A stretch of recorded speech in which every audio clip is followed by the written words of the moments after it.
Mantama ya batan nankasa eye Sompa 93.1 Kumasi, Ayiko FM 100.9 Kumasi, Adamfopa Radio Butu Paris France Abuchimemo, Sompa Takwa eye 101.1, Sompa Takwa Denso eye 103.3, Sompa Tachiman eye 106.1, Sompa Sunyane eye 98.9, Sompa Kranza eye 90.7, and a Sompa Doma eye 101.3, Mankesim Enen Kwado eye Kingdom 106.1. Wudi koda no baby a wo bia woti yanka e wudi koda ne so SOMPA 106.5 FM wonsan kan ya riska ne decoder no ubenya ye in Facebook no ye demu live and YouTube no so SOMPA FM live na Facebook no SOMPA 106.5 FM na dia crash so ubehu ye hosisi ya na nasafo kankanta kadaroma apeja yen e de yaba baby so ye so like page no wa share ama for front so enya bi a share na na KJC company limited they say adansie niam papa efie ni ho Sompa achade 2025 ebusia ye de ba wakwam ya na won so wadom yen 2074 bi mu friend T74 wanom so eka ho ebi e na afe endpoint homeopathy wanom de homeopathy kwan betu yade ni nyina se e de amaw just hot kenke e 3 Ghana cedis pe e na no pay ensema didi untuano eni animu bi eni 9 months of us aka won ho bio na we ye wasa abrehia won akodi dwuma bi ho ye de mu nchiremu bebrewo MC ya wono owo eye edina egwafo ebrem wanom ede aso akobo fom say gan wanom ebesi chips compound ana fe KG blocks munsam na manopay ana anu asem kase esi ewo elwak agoprama so no yera azikadongo wa chesa Ghana ya nsua de ba kusei emfremu na sadia yenyina yenim se 6 August na yare hosem kese zina helicopter ne munsam no opani bi so akasa achechensem bi wose ankeni kwan kura sanka edi kan kura etu na minority for ye wa mra se ojofie na ekasa wo mo kire se wo mo behwe pa budget no a na ano osoafo de beto dwa no wo mbeka ho asem yie pa ya bekwa kopiemo ewo bi manso DR Congo wanom so ebo amane se die se M23 fui se M30 fui o se den wanom kiremu se Rwanda fo wo makwhye wachi se kutu emunsam ye de eba bebe somo enei ensam no mu no apesema kan de hye a wuti yedin abena badu adepa kofimene abrempon na kwaku ampama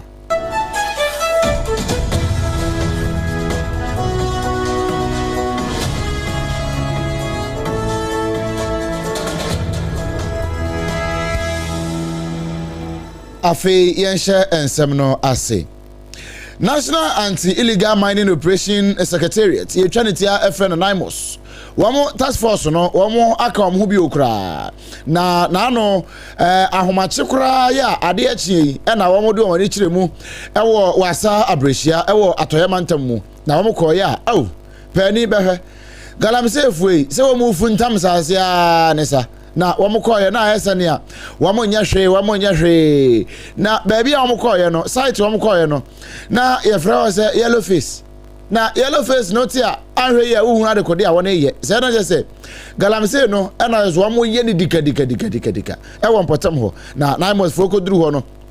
na amanfo ni ginemu a wo mu tigum pa eno na nam so e magalam se yese wo ho no ebi dwane ye ma wo mu chicheche fa no a e wo ho a na nya asem kuma ene ba bia no wo mu tete wo mu adaka ma bobo no ho ene bra Facebook ne so e ya SOMPA 106.5 FM Accra na wo mu echiche nkrofo yi wo mu koma esisi wo mu ni adan ma bobo wo mu bubu no tweja tu ni nyina mu eno wo me yese se wo mu anye wo saa nya de nkrofo we eko a ye de ani asisu se ye kono ye bedi nkunim kra na nipa dodo a ne wo gura mu ho a na wo mu funtam saase wo ho no na nye nipa keto a eno na nam so e ma na mo se fo mpanifo kire se wo ma chibi we bi so adwane na nso kakra wo ma che won no wo mbe yo mu nhwemu adoso wo mu a ama wo mu aka ho nyina no wo mu aka na no nam so ama wo ma che won wo mu che wo mu a wo mu do mo jide mra na mra no enso eni wo mu ako ahye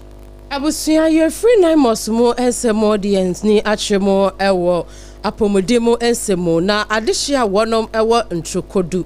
ɛna afei siwim ne nyinaa ɛyɛ nkronkuma no ɛwɔ commander edina egwafo ebrim ɛno no hye mfimfini ɛmantamo mpanimfoɔ ɛkyerɛ mu sɛdeɛ ayahwɛ betumi akɔso ɛwɔ ekronkutoa mienu yi mu nti wanom ɛde chips compound bi ɛba bepie mu wɔ mpɔtamo sɛdeɛ bɛyɛ bɛboa ade hye san sɛ mpepi na so obi hu dodo no anaasɛ ebi a ɔba akra bɛfɛfuro na obetumi akɔ awoyɛ ameya gyina wo na akwayɛ nsɛmpi ɛwɔ mpɔtamo na emu no ɛna wɔn kyerɛ mu sɛ bia yakora ɛmɔfra nketewa ɛmɔ akɔ adesua dɛmɔ akɔ sua deɛ nkakranka me atete wɔnom ɛma ɔma bɛyɛ panimpa no wɔnom ɛnhyɛ da ɛnni bia yɛ papa bi ama mmɔfra no enti ebia KG1 KG2 foɔ no so wɔnom ɛbɛsi ɛyɛ classroom unit block bi ɛde ama wɔnom ɛbra mpanimfoɔ ɛboaboa wɔn ho wie yɛ n'agya wɔnom de asɔ akɔbɔ fam na MC yi ya wɔno ɔwɔ mpɔtem hɔ ɛyɛ ononyamfoɔ Ismail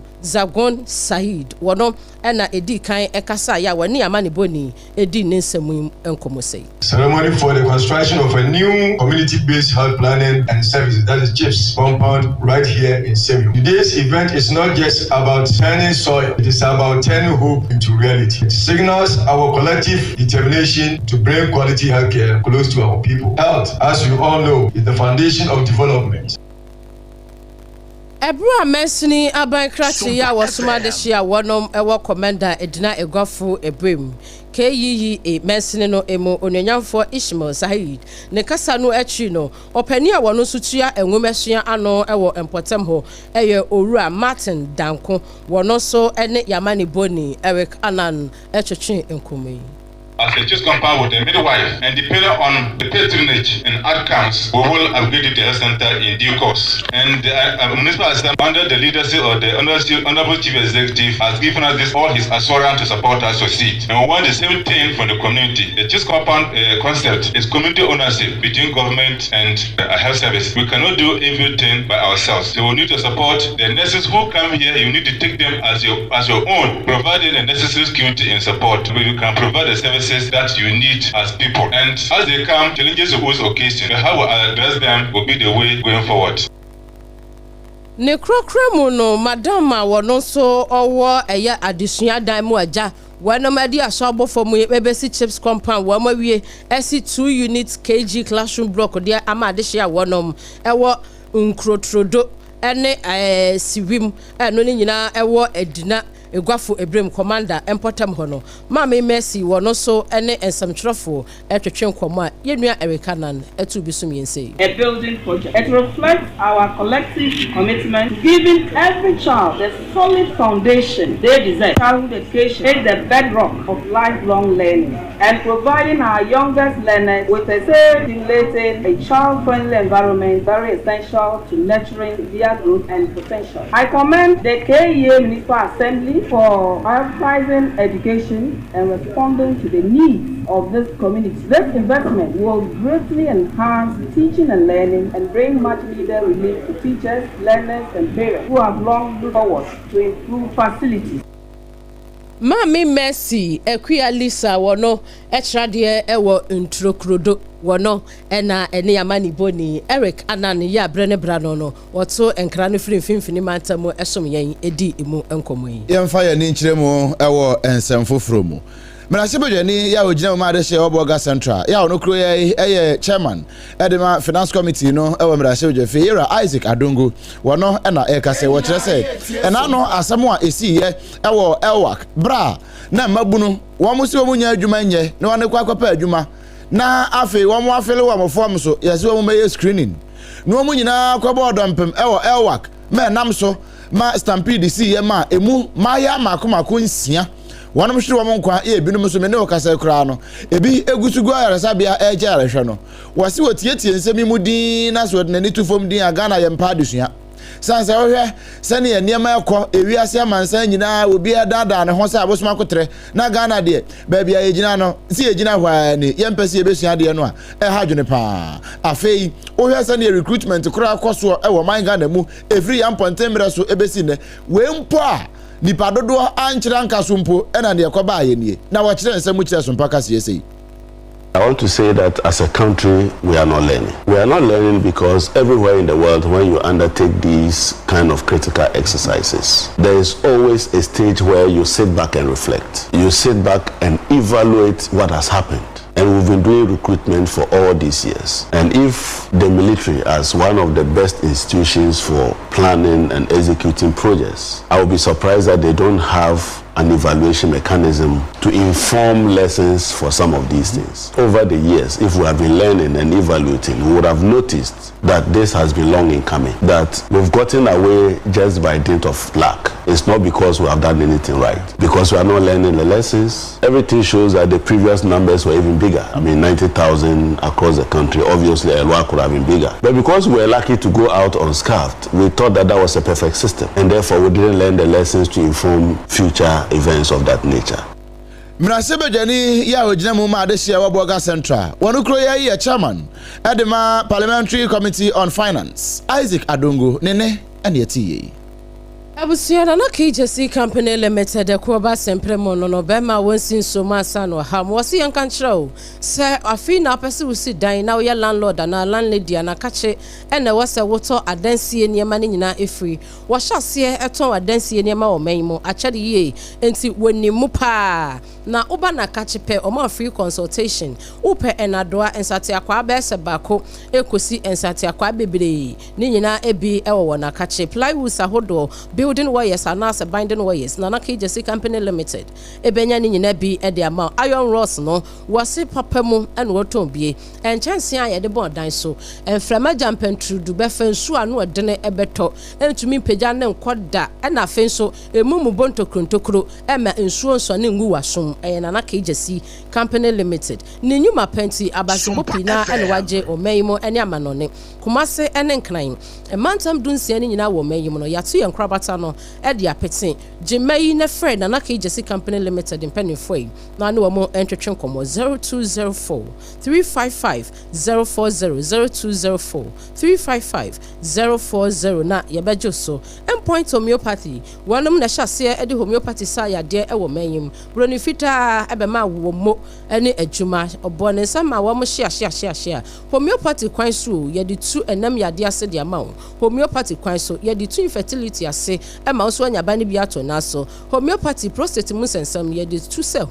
homeopathy na nkasa no wanum wase bio won dwonku won chepe won sisi de bia wo manu dem no ye de ma wo mo eho eto wo mo homeopathy endpoint yade bia yesa na ose yan kan hye ose e bia wo dihye bi stroke ya nya nwedweye ana yade bi agena bo so e wo fie ontumi fa ne ma ya sabia ho a wanom erane home care services inti endpoint esafa wonom ne yemehwe wo dihye no ema wate emane 0244 867 068 ana 0274 234 321 kumase krono maboahia ye wo honom a obehu yen akra hase ne shell signboard spenters quantum pone so na endpoint homeopathy ebutu na 2074 so unyampe bi nom ya abusua na wama onan aboto na wako pharmacy shop ana over the counter ana drugstore bia herbal shop bia kwa wo su peti 74 ana 20 na edroi eno ana kanano ne nananum hye ne dido ema no pa bia obehu so wo ma ade ase muchi aso ase eja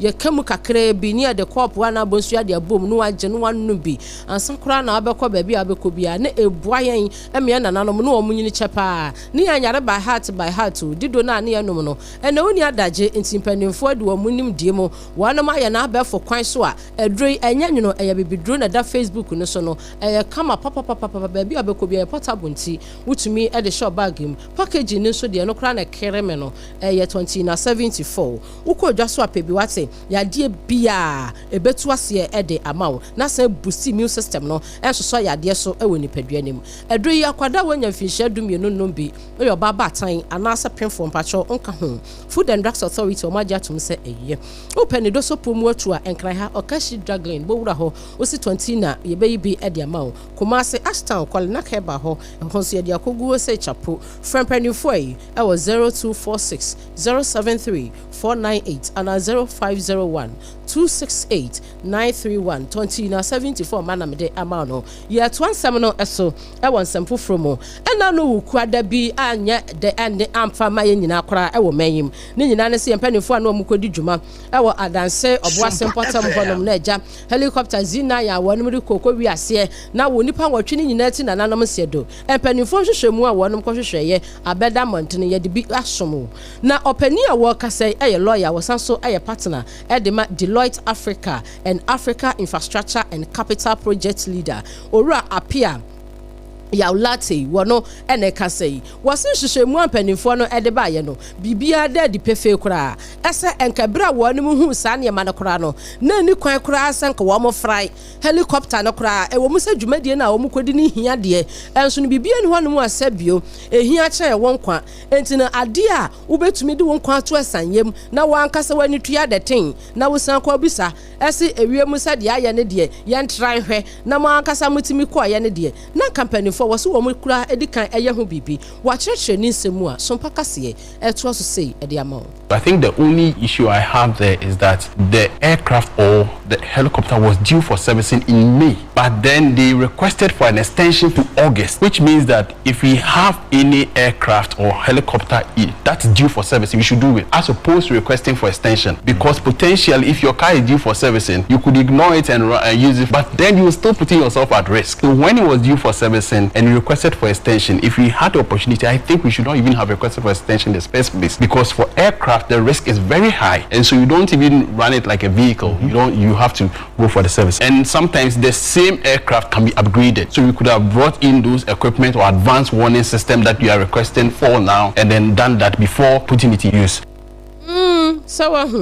Entine sanka nipa nkasa mpo a ana se bia pese ukọ ba bi na hu se unipadua no do kakra kranka be penkire bia nom ansan wako lawyer and partner ya owo Deloitte Africa and African Infrastructure and Capital Project no one leader no ora ya apia lati wono ne eniti afi de ni kiremu ewo ensem foforo emu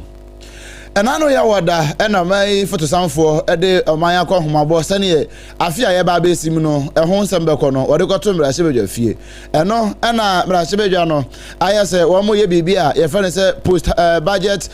accountability enaja wo mo ye omho adwuma kakra sa na enomo ena deputy minority leader we ye post budget workshop ya wono mo na deputy minority leader askwamra sebedwane maame Patricia Apiaje wono na ejina minority leader nkasa na emu asahene Alexander kwame na afadwama akia na emu anu wono manfo na ba ye ni bi ebo nkomo na nsadwumadie ya wono mu die na anu mu no wogina simpie ni abaso a wokasa no wo chese no kore budget no de wa kenkan wa mo nso mate na wa mo nya minority fo a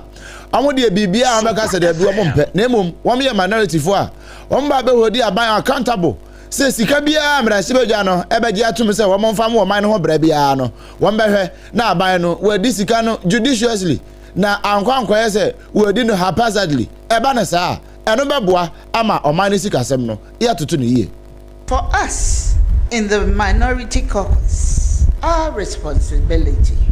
goes beyond criticisms. We are committed to constructive engagement, supporting sound policies that advance national development while offering credible alternatives where policies fall short. Our oversight function must be guided by fidelity to the Constitution and loyalty to the Ghanaian people. Oversight, in its truest sense, is a collaborative duty to ensure that public resources are managed with integrity, efficiency, and fairness. Mame Patricia Apiaje Sompahema, askwamra sebedwani, we deputy minority leader, ewa mrahye bedwa fie, nene ne ati. Ebusia SOMPA Chadia 2025 esanso aba wakwemu biom na de ye ne se yade ekunafo emobrofo ewisia ene inyanka yade sidie ehye wonum afono mumma esanse sedie nka wonum ekununom wamajanom etiase a wobaye de ama wonum no ene empanifo afato won so no ne yetoto srese usu ubetumi akwayemwa no ayadom ade biada yade che yeye eye mo entade empaboa anwa esichire ene de keka won firi wankase wakomemo de udebeche bia ma yadwumadie etumi akoso no ubetumi de akwakopi mo awoye batan no Kumase SOMPA 93.1 betumi de akoho empanifo ebeje takwa SOMPA 101.1 empanifo besom tachiman enso mu ebesom nkranza udi wura SOMPA yebesom sunyane udi wura SOMPA yebesom ena akra ha sei udi be refie hanso a yebesom ni adase ebia ni adase ebi emre biu na nyankopon ya domu a nya SOMPA enkrobata ni nyina so sempo no enye tachiman ena Kumase ana nkranza na sunyane ana kwa anase akra hase SOMPA na omo maka ni nyina na ye SOMPA nko a wobetumi ede akoho no se ekunafo achede no eno na opese obeboa bi de odbebe bia ye beje pache bia na wodie no eye sikamu na waje mai na wasende 1 cedi 2 cedi kakra bia ensa de odbeboa bia wo so nyankopon ebehyaw ema no ye 0598 559 802 0598 559 802 edi awo sende momo na ebeba Terra 1 Media anase Blessed Foster na nyankopon ehirawo papa Just Hot Kinky eno ene dokono hyew asese ukodwa so ayeton enya afei ena ukwakotwa bro akọ ayenikanikem akwa nyam ubewiase wasan so afete de asi wo eye breson we yetwa ubre ni nyina atia ede ama oton dokono udi dwumadie bi abadin tuo owade yie ena mopese mude nkra dokono serve ase mepacho Just Hot Kinky yaba wakwemo ba bia ye no no ehote ehoye neat udi ye dokono a unya hoden ewom ne buonso eda fomboko eye 3 Ghana cedis pe na ubetu koton wa obenya mfaso enti no fa wani echemu ewo dome ye ne commercial bank no ye commercial bank no echi ho no mo a ana age emei na freyen na yemfa Just Hot Kinky ni bi emesomo 3 cedis pe dudu bi a upe bia ye delivery enso eka ho 0256 068 832 0256 068 832 na Just Hot Kinky wono so asomoni ama obi enwuma koyi adaroma ebusua sima ye basisia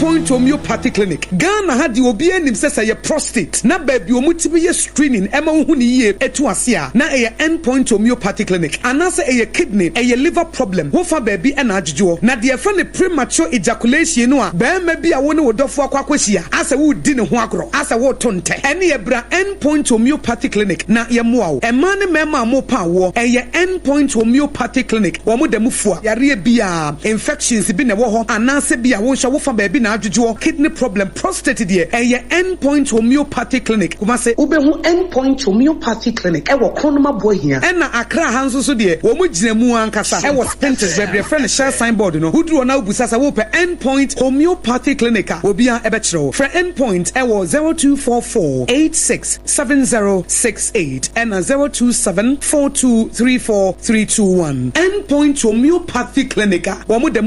me pacho bra na me hwa de wo bag bra aden enanso biem time heba me hye ya me ka se yi ba kun ani wayi me ensen bra sanya time heba me hya esia gyimi ni me fiefo enya de abako ebeso yen we de udi se ofa ni nyina time heba me hya me ka se me di wa dance ya heaven ena de mekwa akopie enti se malaria we draw ne time heba mixture enye enunku o de nanum ato a wontimi anidie no time heba mixture duro no ena ye ma oba a wafa afuro de o ma akwada nofo ene akwada a woni mfie dumienu entimi nom aduro yi bi se obeto aduro yi bi anoma hwe se wakọ hospital anase lab am yehu se wo atridie malaria yi bi ansa se opetam heba misha enuro dudu atu a fo ani kire KNG Herbal Center ewo Emrom Abidjan House ana ba akoso wo atonsu Monaco Junction eno echi obenya bi atowo over the counter medicine sellers any herbal shop dodo na emu pre 0244 417669 Kayo set time no TIME time herbal mixture afi malaria fever bi adani ziba ewo munu betu akọ FDA agi adwadie nkratoa yi ato tontonte yenum nsane efadwen ne efadwen ampa se na nanu nim se brebi beba ama tonti na 74 opa ye ne simple T74 abeye aduru tonti na 74 ana T74 asa twe yadwene esina nanom dodo so se de na dodo bua ma na nanom enyare basabasa no saa na tonti na 74 ana T74 ebu anipadua no emo immune support enti obi onum bie no abrebia ne ho denden tonti na 74 yi nso yaye no se nsuo krokro wa kama enti ba bia wonam bia obetimi de wade akọ samene wa anka free na ekroyi eda no nko na wie ye wa bra mennom T74 samennom tonti na 74 menya hoɔden mennom ne da bia T74 yi eye hahama ene ye de aye na DHC ena aframa na ye kama saa no T74 ahoɔden ne apomuden ko a wokɔ pharmacy ana ba bia to nro bia ubenya tonti na 74 yi bia to T74 yi enye ma oba wa fa afuro ana obi a ɔma nufoɔ ana se obi a onya mfie dumienu eto phone frɛ 050-162-8931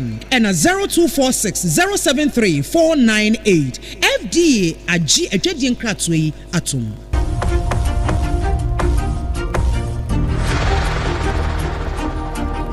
SOMPA FM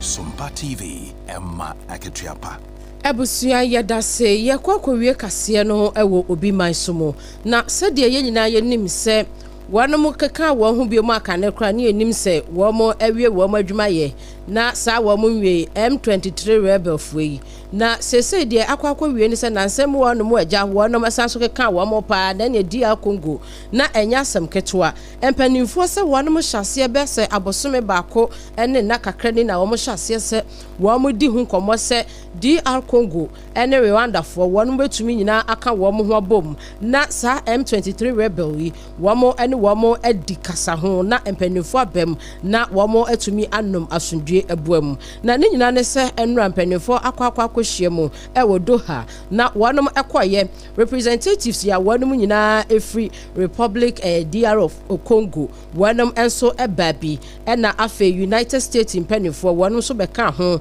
ema katafo enso ebai na empanimfo a wo no kohye ne nyina na wo mo ani soade hunu titiriw ene se wo mo ebetumi aboa na asumdue ebu a wo no epe no wo mo anomo na wo mo se wo mo kohye ya wo mo didi nkomo nyina ewieye no na wo mo ahu se akomato yam kakra aba na mom ebra opani anu ono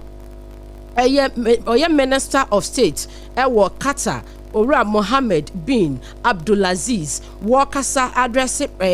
press no ewa abra wonu mu ehyiemu de wamo de ba wiye no ene wo say de SC enrada no wanam empentam mu atam se bia bibia akoyie entinsese de asundue mu a na mom wamo nim se eyen kakra sanse wanam de road map bi ato ho no mu a wamo hwe animu asen kakra mo bibia betumi akoyie na eye afanu yi wamo etumi anom asundue buom enti enra wanum hyiemu a wanum kokohia ye no bibia akwa afanu no wanam agiatum ese wonu behwe na wamatumi aye asumdue ho adwuma ye di munsam asumwe abusua ye nyina yeso na anopa no sia bremu kase a yato din se na naka ejesi no sia bremu kase no ye muni kom se pen se afei na waso wafidi a ensem a ye didi wontua no ebini nine mosofo akeka won ho akọbọ adwuma che galamsefo bi ewo abresia wasa ewo atoye mantamu Emfifini emantamu commander Edina Egwafo Ebrem KEA Messi wa mu kire mu se ekuro be semienu introkodum nkrotrodum ene siwim wamo eni chips compound yibi ena kg block nti mpanifo de aso abofo a yamani boni erika nan ede somi Boga Central Brasebjani eyonimyamfo Isaac Adongo wase na anu ne yesi wo elwak no echese Ghana yensuade lawyer wasaso ye partner de Deloitte Africa owura yaw apia lati wase se helicopter zina ya ene yempanifo enwotwe wanum ti nananum nsiadui sanka na bra so pass ye service ye ena yan service ye ena bra wo mu betu okura nso wo mu nse wiem nye ena wo mu nyina bu wo maso egu so ena wo mu tu ye kofa ye nei ba ya entwa ye kura eno ena Mama Patricia Apiaje ma part askwabra sebedwani wode atudwe chese budget a oswafo be kenkan ye no wombe ye mu adwuma yie pa Nana KJC Company Limited de koba sempre mono no odi adansie niema so yasene yesrew se wo padansie niema papa hote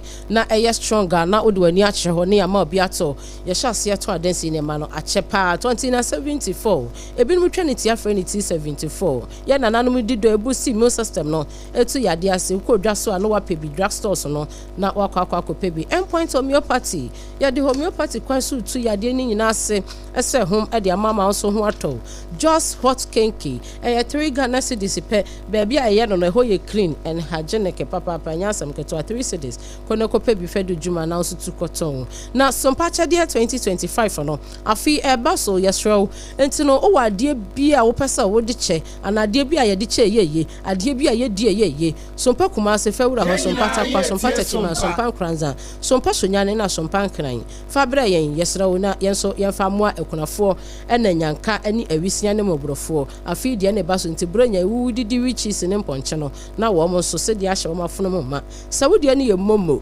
ubetumi ede afto 0598 559 802 0598 559 802 edi abeba ayetara 1 media anase Blizzard Foster enwume koyada woroma wonom eno womo eso yasene eto minute no eduasa ede ma yen e ma pesma ka de hye ye be somwe SARFO kantan kada ma wono ene streaming ye live e wo Facebook ne so ene YouTube ne so e ma wo hu yen te yen kan ye da mo nyina mo ase apesma ka de hye a mo te yen kan mimidin abena bedu adepa kofime nembra obrempona na kwaku ampoma